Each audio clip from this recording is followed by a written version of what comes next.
Hi everyone, it's Pastor Dan. Good to see everyone. It's been 12 whole weeks since we've been in shutdown mode or quarantine mode. I personally want to thank you though for your generous support financially, your prayer support, and your patience during this long time. The last time we met together as an entire church was March 15th. This Sunday, 12 weeks later, is going to be our first Sunday back. Before I give some instructions about what it will look like when we come back, I just want to go over a couple accomplishments that the ministry team has done during this pandemic. We have updated our mission statement.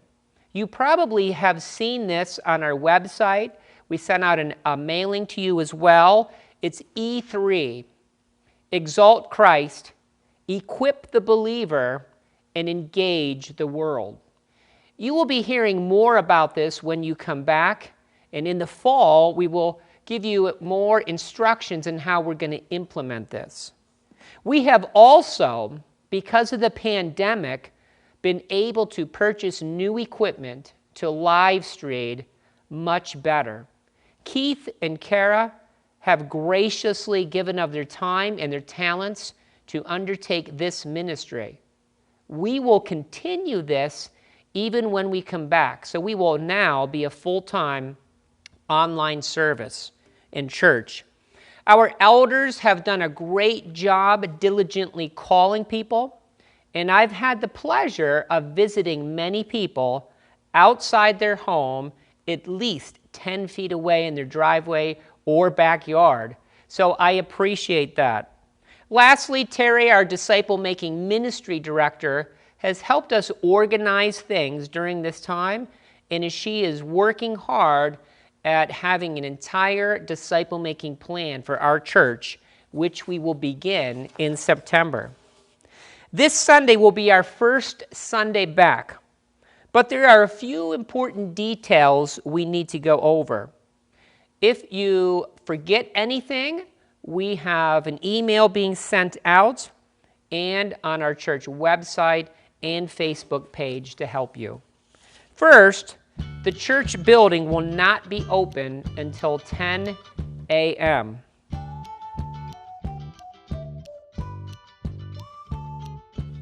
We are allowed a 25% capacity, and that is roughly about 50 people for our church. Please wear a mask as you enter and leave.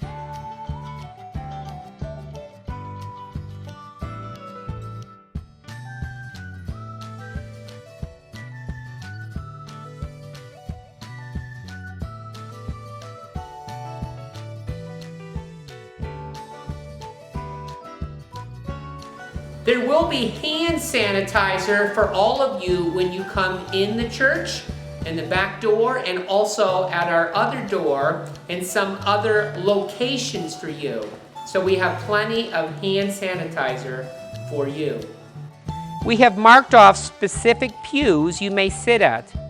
Those with tape across them are closed.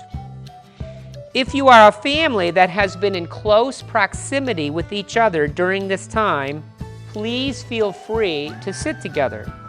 Otherwise, please keep distance between yourself and another person. Please sit only with family and friends, the ones you came in with. Singing is perfectly okay, but here you'll have to use discretion. Hopefully, nobody sings with a lot of spray. So I know that kind of sounds silly, but if you can sing in such a way that you're not spitting on anyone else, that is wonderful. If not, you might have to just sing quietly. That's a rather odd thing to ask. Offering boxes are located for you to put your offerings in. We will no longer be taking a collection, and we will show you exactly where those are. Communion Sunday will also look a little different. We have pre-packaged communion wafers and drinks for you and we're going to wait to give you more details on how that looks later in June. This is a summary of all of the things you need to be aware of. Terry, our Disciple Making Ministries Director, is going to explain now what our church will look like if you have a child. Thank you. Hi everyone, I'm Terry Grow. I am the Disciple Making Ministries Director here at Jamestown Alliance Church, and I wanted to give you a little preview of what to expect with your children, for your children, when they come to church on Sunday. Until September rolls around, we are not going to be having Sunday school or children's church, but we value your children and we want them to feel like they're part of the service, and we want to offer something for them as well. So one of the things that we've done is we have put together these little activity bags, which we've been doing from time to time here at the church. And in each activity bag, there's going to be a few little doodads, for a better word, for your children. But there's also going to be something new. And the new thing that's going to be in there is a clipboard. And on the clipboard, one of the reasons we decided to do this is that we want your children to engage in the service. We want to begin to teach them at an early age of how to listen and hear what God is saying to them, because I believe that God talks to children no matter how young, no matter how old they are. So on the clipboard, you're going to have a little bag of crayons. There's going to be a children's bulletin on the board for them, and with some activities for them to do there. This is new. This is a sermon notes for kids. And I realize that some of the children that come are very young, but they can still be listening. And at the top I said, God has something to say to you this morning. Are you listening? And so what they can do is they can write what their favorite song was from the morning, what the passage of scripture is that Pastor Dan is speaking on, and parents, you can help your children with this. And then also draw a picture of something that you heard in the sermon. And then down at the bottom, words I didn't understand, and what was God saying to me?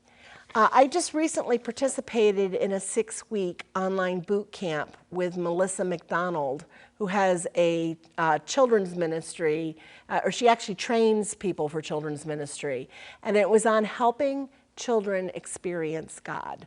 So we want them to hear and begin to start at a young age of hearing what God is saying to them.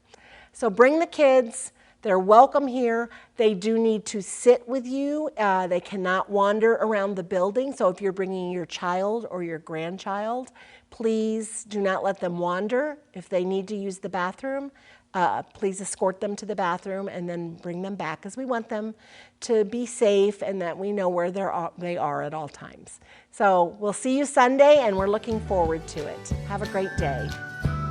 Hi everyone. This is. I messed up already. You forgot your name? I forgot my name. I wasn't sure if that sounded right.